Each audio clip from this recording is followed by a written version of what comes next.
I make this video with a heavy heart because as a Yankees fan, I genuinely do not see a world where the New York Mets are not outbid because Cohen loves Soto. Like you can see right here, he wants anything and anything possible to make Juan Soto a Met for life, and I believe he's gonna do that because his team just made the championship series, took the Dodgers to 6 games, and he's like, you know what? We just need that one star.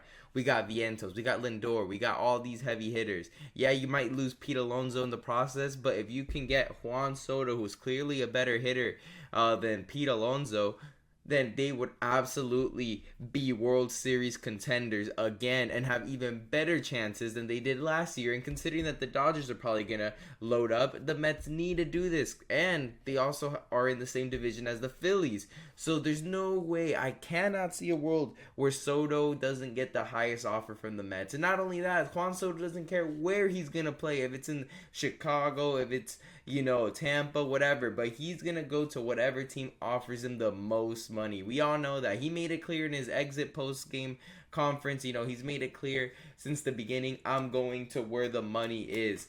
So, right here, another problem that I have is that the New York Yankees, right, have said that they don't believe they need a 300 million payroll to win.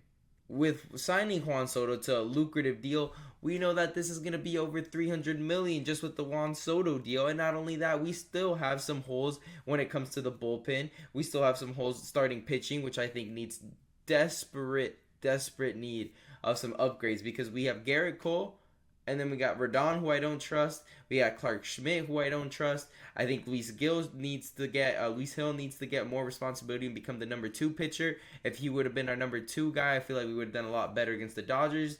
Because he comes in and we win a game. Is that a coincidence? I think not. We need to get that third pitcher, a third good starting pitcher. We need to offload Clark Schmidt. He needs to go. Marcus Stroman has been a disaster. But then obviously you're going to be letting go of Gleyber Torres, who I believe is one of the laziest players in the MLB. Unless Juan Soto says, I want him, and if you don't sign him and he's going to take a discount by keeping Gleyber Torres, then maybe I can deal with it. But if not, forget about it. A perfect thing would be Ha-Seong Kim, or just bring in Bregman and move Jazz to second base. Those are 2 options there that I think at least one needs to happen. And obviously, you need to go out there and get yourself a first baseman some way or another. But if it's bring in Christian Walker, or if it's, promote Rice and bring in Soto, but I think Soto has to be the priority. And this payroll, there's no way this stays under 300 million. I'm sorry, but we need Soto. We absolutely need him. Without him, we don't get this far. But these are some teams I've called in. I think Tampa Bay, absolutely no chance. Blue Jays, no chance. Boston, absolutely no chance. Just scratch those off. I think the Giants are semi-contenders to get them. We've seen that they've been some sort of heavy bidders in this market, with Aaron Judge almost landing him. Instead, they landed Arson Judge. That's a joke, by the way. They did not land anyone by that name. So I give them a shot, but probably not. The Dodgers, I'm sorry, but they are not going to be signing Soto because they're going to be saying, we're going to defer your money. Like a similar deal to Ohtani. And Juan Soto, you can just tell he wants his money now. He's not going to be deferring 30, 40 million like Ohtani is doing. So I would scratch the Dodgers off. But then it comes down to the Big Apple here. It comes down to the Big Apple. It really does. And if the New York Yankees, I believe, if they're willing to match the Mets on whatever offer they'll do, and it's both, let's say the highest offer is 600 million from both teams, and that's the highest both will go, he'll go to the Yankees. But if the Mets are offering 625 and the Yankees are saying nothing more than 610, he will be a Met no matter what. He's going to the highest bidder, but I feel like he'll give the Yankees a chance to match it because he enjoyed his time and we traded for him, of course. But this is the deal that we're seeing that the Yankees are ready to offer. Not a bad initial deal. I'm not gonna lie. It's not a bad initial deal. I know you see this comment here saying pathetic offer, but for your first, you say, oh yeah, the Yankees are gonna come in and 700 million straight off the bat. No, this is negotiation. And I believe if you need to sign this guy at the most reasonable price, you're going to have to start somewhere. 575 is nowhere as unreasonable as many people are making it seem. At the end of the day, Juan Soto should not be getting 700 million because Otani's getting 700 million and he's a pitcher and a hitter. I believe Juan Soto is a better hitter than Otani. He's shown better stats in the playoffs, and the regular season Otani did a little bit better, but consider that his stats will be kind of digressing considering he's going to have more on his plate next year because he's going to be pitching, and he just had a shoulder injury, and he's coming off another Tommy John. But Juan Soto to the Yankees, I would love it, and I think I deserve it, but I believe he's going to be a Met.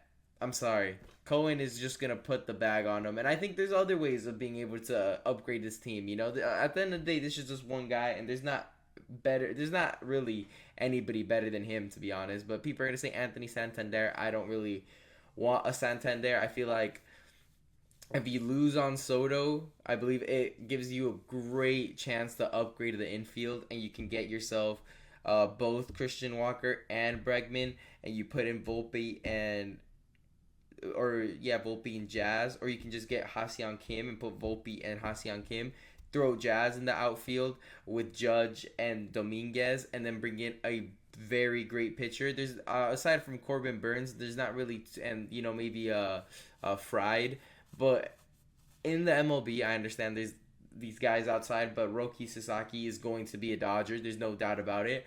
There's not many options, but I feel like trade wise, I feel like you go out and get a decent starter. I wouldn't be trading Jason Dominguez. I wouldn't be trading Spencer Jones, though. People were saying trade for Jesus Luzardo for Jason Dominguez. I feel like that's absolutely BS because Luzardo, I don't even trust him fully. He gives me Rodon vibes where he could be lights out or he's going to get lit up for 4 runs and he can't even get out of the 3rd inning. And I just think that Rodon deal is just so bad. And if we could offload it somehow, it would absolutely bless this team. And Clark Schmidt, too. He is not a World Series caliber pitcher. I'm sorry to tell you, but Clark Schmidt is not a World Series caliber pitcher. And I said this about Jordan Montgomery, and yes, he did win a World Series, but I just feel like it's kind of catching up to him. He's been kind of bad for the Diamondbacks, literally saying that he's been the worst acquisition, and he's then the owner saying that about him, and then he ends up opting into his deal because he's not going to get a better deal, and that shows the tension right now with Jordan Montgomery. He's kind of sold his career for 1 ring. I don't know. But anyways, make sure to leave a like and subscribe for more videos, and leave a comment down below. Do you think the Yankees should go all out for Juan Soto and then fill in the other holes with average players? Because I could see it being average players. Or should they go out and just absolutely upgrade the infield, which they could with the likes of Bregman, Christian Walker, Ha-Seong Kim. But I think you could end up getting Soto, Ha-Seong Kim, and a first baseman, and then kind of thug it out with some sort of third baseman. But Alex Bregman would be great. I actually wouldn't be mad about that, and I hope his stats wouldn't digress, and then say, oh man, the Astros had the best years of him. Hopefully that's not the case. But anyways, make sure to leave a like and subscribe, and thank you guys for watching.